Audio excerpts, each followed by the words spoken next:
It's official pick time for UFC Shanghai, going down early Saturday morning. So either set your alarms or just pull an all-nighter. I'm not sure exactly which one I'm going to do, but I'm sure it's probably going to be an all-nighter because I'm not going to be able to sleep for a couple hours and then get up and watch some fights. I'm probably just going to be too excited about the card. And I'm going to say, I'm pretty excited for this card. I'm looking at it. I see some fun matchups. And when we go overseas, we go to Europe, we go to Baku, we go to Abu Dhabi, wherever. We usually get to see some different faces than we're used to. In UFC Shanghai, we got a lot of faces that we're not used to seeing. We got a couple UFC debuts. It should be a fun card. I'm going to go through every single fight on the card. I'm going to give you a brief breakdown of who I'm choosing to win and why I'm choosing them to win. But if you want a deeper dive into every matchup and you want the betting angle of it, stay tuned tonight on the Hey Picks YouTube channel. I'm going to have my boy Zhang on there. We're going to go through all the fights, give you the betting angle on each and every one of them. Or if you're watching this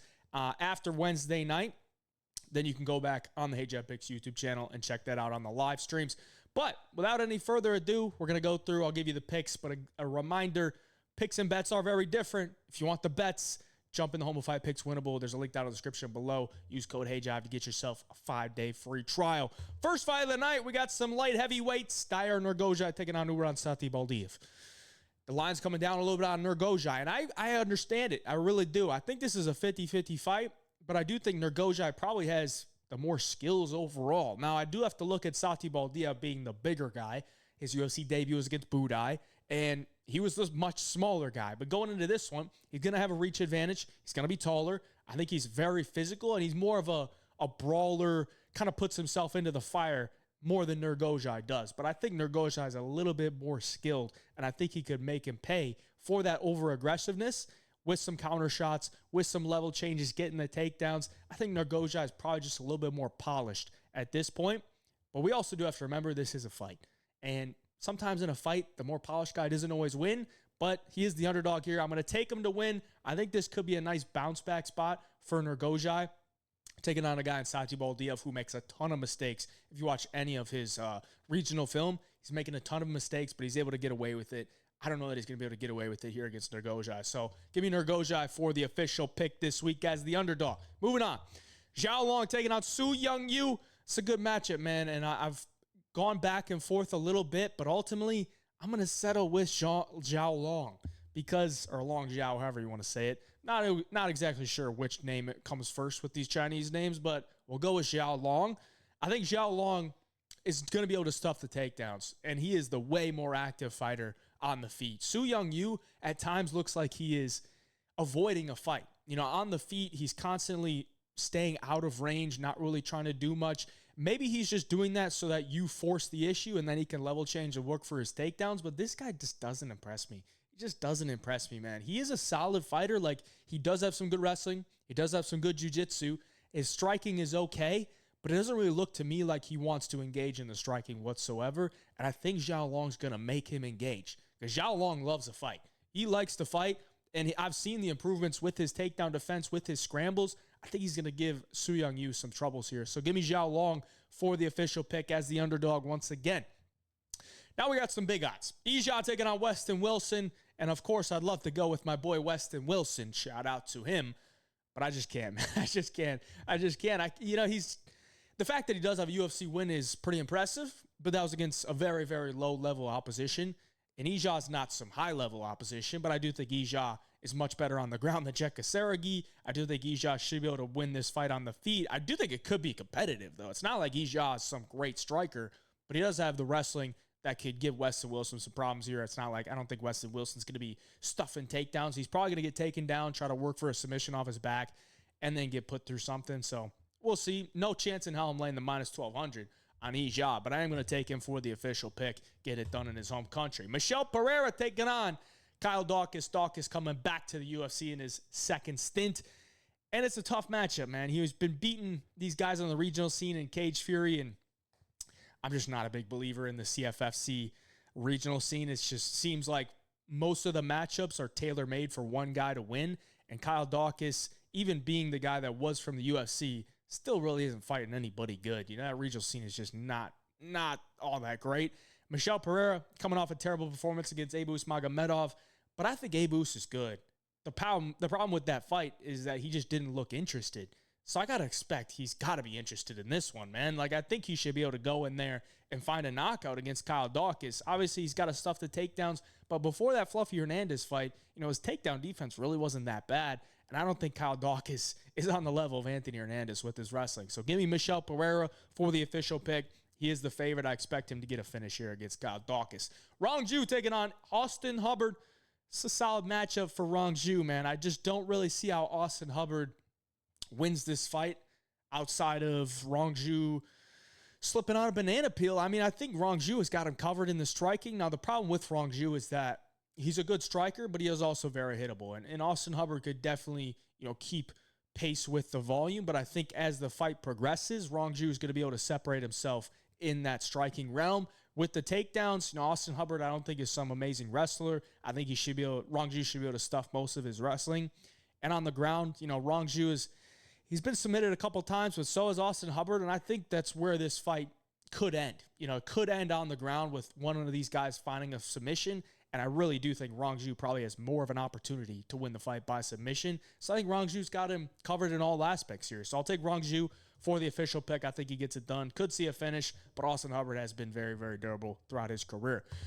Loner Kavanagh taking on Charles Johnson. Loner Kavanagh is one of these very hyped up prospects, and I agree, but I also have my qualms with him, man. I'm not really exactly sold on him 100%. In the UFC, he's taken on Jose Ochoa, who I believe in, but that was Ochoa on not short notice, but in his UFC debut. Both guys' UFC debut, I got to give him that, but he really didn't impress me in that fight. And then his next fight against Felipe dos Santos, he had to use his wrestling. And when I go back and look at, his opposition, Jose Ochoa and Felipe dos Santos, both shoot the box guys, both are aggressive strikers that you can counter strike and you can also wrestle. And then I look at Charles Johnson, and he's not really those guys, man. He's not those guys. He's had way more UFC experience, way more professional experience. I think his striking can match Loner Kavanagh's. I don't think he's not a high output type of striker. He's more of a counter striker that likes to hit you with the cleaner shots rather than overwhelm you with the volume. I think Charles Johnson should be able to outland him on the feet. I think he should be able to stuff most of his takedowns. And if he does get taken down, I think he can get back up to his feet. I think this is a very close fight. I think it probably goes to decision. I'm going to take Charles Johnson as the underdog because I think it's a 50-50 fight. And I think Charles Johnson, with his experience, could pull it out. But he's got to fight like this is a 3-round fight and not a 5-round fight. All right, Charles Johnson, do not come out and lose the first round and then start fighting. You got to come out hot. You got to come out hot. This is a 3-round fight. I know you're going to win the third. Just win the first or the second. There you go. Give me Charles Johnson for the official pick this week. Maheshate taking on Gage Young. It's a fun matchup because both guys are going to come to bang. I don't think either guy's going to look for a takedown. Maybe Maheshate will. Maybe Gage Young will. Who knows? But for the most part, these guys want to strike. These guys want to strike. And Maheshate, I think he's an okay guy, but I think his defense is lacking. And I think that's where Gage Young's going to make him pay. With the boxing defense of Maheshate, Gage Young should be able to take over in that realm. Get on the inside, let his hands go, rip to the body, rip up to upstairs. And Maheshate has been cracked many times in the UFC. And I've seen Gage Young, take his licks, but it doesn't really affect him, man. It doesn't really affect him. He's very tough. And I think he can match, if not overwhelm, Maheshate with the output, and I think he can land the cleaner strikes. He's got to get it on the inside, though. If he stands at range, Maheshate should be able to get a victory here, but I expect Gage Young to be pushing that pace, looking to get on the inside, and take advantage of those boxing combinations and land the better shots and get his hand raised. So give me Gage Young for the official pick. Moving on to the main card, we got Tyalak Nurgozhay taking on Kiefer Crosbie. And, I have my concerns for Nurgozhay here, man. He's a huge favorite in his UFC debut. He's the Chinese guy, and they're giving him Kiefer Crosbie for a reason. Crosbie probably shouldn't be in the UFC, but his UFC losses are both him getting taken down and getting submitted. I haven't really seen Nurgozhay look to do that as his plan A. What he wants to do initially is go in there and slug it out with you. And I've seen him hurt many, many times. He's getting hit clean. He's kind of got that southpaw long, lengthy shots where it's a little bit slow. And if you can slip a shot, you could definitely counter him with something. And Kiefer Crosbie, for all his faults, he does have some good boxing. Like, he has some clean hands, and he does hit hard. So I'm a little bit concerned for Nurgozhay at this price tag, but I do think as the fight extends, his youth, his pressure, his size is probably going to be able to take over, and I think he'll probably be able to get a finish. But Kiefer Crosbie, I don't think he's ever truly been knocked out. He does have like one TKO loss, which was a doctor stoppage after the fight had gone, or after the round had ended, but I've never seen him knocked out. Maybe he gets clubbed and sub, but I just don't really see Nurgozhay taking advantage of the defect in Crosbie with his submission defense. I think it's going to be a stand and bang type of fight, and Crosbie could definitely knock him out, but I got to take Nurgozhay for the official pick here. I think he's the younger guy, definitely the guy the UFC wants to win, and I think he probably does crumble Crosbie as the fight progresses. Moving on, we got Sumudaerji taking on Kevin Borjas. This is one I had to look at a lot, and ultimately, I think I got to side with Kevin Borjas because Sumudaerji, southpaw striker, long and lengthy. He likes to fight off the back foot, and I think he could give Borjas some troubles trying to come in and land his shots. I think Sumudaerji could be winning this fight just based on his movement, circling away from the right hand. But eventually, when Borjas gets him up against the cage, like pins him up against the cage when he's trying to stalk him with that boxing, I think when he lets his hands go, it's going to be more effective than what Sumudaerji does, chipping away from the outside. It's going to be more dangerous for sure. I think it's a very close fight. I'm just going to lean with Borjas here as the underdog because I think the danger factor with Borjas is just there a little bit more than with Sumudaerji. Sumudaerji is very clean, but I think he lacks a little bit of power. I think he lacks a little bit of killer instinct. He's a very sharp striker from the outside, but if you can get on the inside, you could definitely hurt him. And I see Borjas landing that big 1-2, very long 1-2, a couple of times, maybe rips to the body. We'll see. I just think it's a close fight. I'm going to side with Borjas here as the underdog. Big boys, heavyweights, Sergey Pavlovich taking on Waldo Cortes Acosta. This is a very tough one for me because we don't really know what Pavlovich we're going to get. And I'm going to take him here, but I don't have good confidence with it, man. I really don't. I think Waldo has a great chance to win this fight, but it ultimately comes down to what Pavlovich shows up. If the Pavlovich shows up that went on that long KO streak, then I think he could definitely win here against Waldo. I don't think his cardio is bad. I don't think I don't want to say his game plans are bad because people are scared to throw strikes on him. You watch that fight with Volkov. Volkov is like doing everything he can to stay long and stay out of range. And Volkov's 6'7", who has much better footwork and much better movement than Waldo. But Waldo is tough. He has a brick head, and he does have pretty good movement for a heavyweight. So I could see Waldo maybe trying to do similar things that Volkov did, but I don't think he has as much experience or as many weapons as Alexander Volkov does. So I'm going to side with Pavlovich here.